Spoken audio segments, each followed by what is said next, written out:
Hello everyone. Welcome to my channel. In today's video, I will show you how to use motion tracking feature in FilmoraPro. This is my example project timeline in FilmoraPro. Let's delete everything on the timeline and start it over again. Let's drag and drop a video clip, which has some motion so that we can track onto the timeline. I will use this drone shot as an example. In this shot, the camera is panning to the right while the building is standstill. I will try to track the motion of this building, for example. In FilmoraPro, its motion tracking feature allows you to track a selected area on the screen once the option is activated. You can add text, image, or other particle effects to follow that motion path later. Firstly, I will overlay my channel logo a video track on top of the background video. Let's extend the duration of the image to fit with the background video.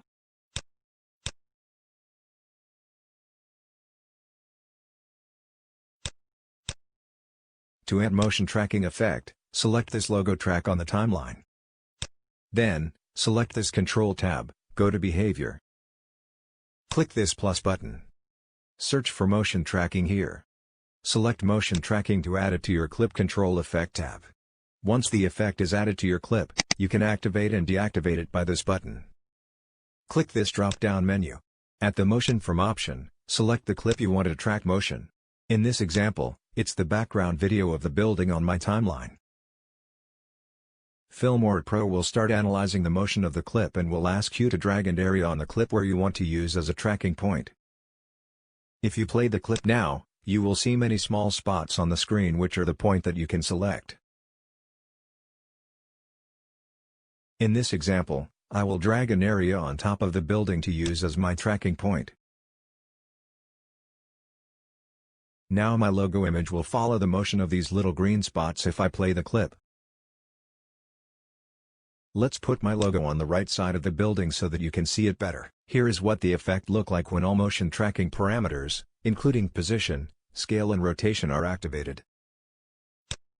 If you want your image to scale and rotate according to the track points, you can leave these parameters activated. In this example, I will only use position X and Y for my image.